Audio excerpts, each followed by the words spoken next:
And if God is going to relate with the entire creation, he cannot only do that sufficiently by the enablement of the law. Another dispensation was introduced. And that is the dispensation of the grace of God. Grace became another dispensation. And grace is something that nobody will learn, because grace became an expression of God upon the face of the earth, fulfilling the demands of God. Because nobody has the right to obey God 100%. Nobody. When you check from Genesis to Revelation, nobody that began from birth and obey God 100%. No. There was a point in their life where there was an evil that was found inside of them. It's part of the nature of humanity. From the Garden of Eden, when God created, it was good. But yet again, good was corrupted. So the devil was interested in corrupting anything that God created. But right now, according to the operation of grace, it is possible for a man to walk and become perfect and sinless. And that was seen, first of all, in a personality referred to as Jesus. So Jesus Christ came as a fulfillment of the dispensation of grace and released it to become our reality. I told you, the law was confirmed by the prophet. The conscience was confirmed by Abraham. Grace was confirmed by Jesus. In the days of Abraham, Abraham has a bosom in heaven. And whether you like it or not, everyone that believed God through Abraham as the father of faith actually is also a partaker of a bosom. So Abraham became the father of faith. What we call faith, Abraham is the bedrock. But it was hard for Abraham to be able to convert a lot of people, because in his time faith was hard. Not because faith really was supposed to be hard, was because the economy was not made available for everybody.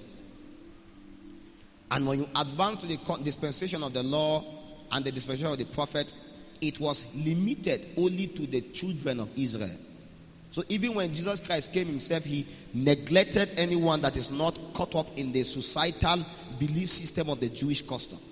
So Jesus Christ can say to a woman, get away from me, because I am called only to the lost house of Israel. So in the time of the law and even the prophet, it covered only for the Jewish nation.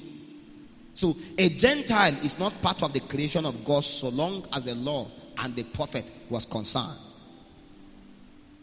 So it then means that if another dispensation is not introduced, it then means that every Gentile is doomed to die. That means you and I don't have a future, because you and I are not from any tribe of Israel. And the Lord saw that aforehand, and he knew that there are many Gentiles on the earth. And if God is going to have much harvest, he needs to be able to find a way to make the Jews envious, because the Jews believe that they are the all that God has, so they can disobey anytime, they can do anything they want to do. So God had to find a system to create one new man to unify both the Jews and the Gentiles, the Greeks and the Hebrews. So what God did was simple. It was another dispensation, which is referred to as the dispensation of grace. So in the New Testamental culture and the economy of God, the parameter for exploit now is not the law. It's not even the prophet. It's not even conscience. It's the grace of God. And you and I are saved by grace. We do the things we do by grace. You are elected by grace. You are approved by grace. You are certified by grace. You are not dead now by grace. It's not because you are the best. You will be shocked what I'm telling you. There was a time when only the best survived. Now it's not about the best. Now it's grace. And everyone that you see do anything now, they are not qualified. Somehow, a grace found them and grace kept them.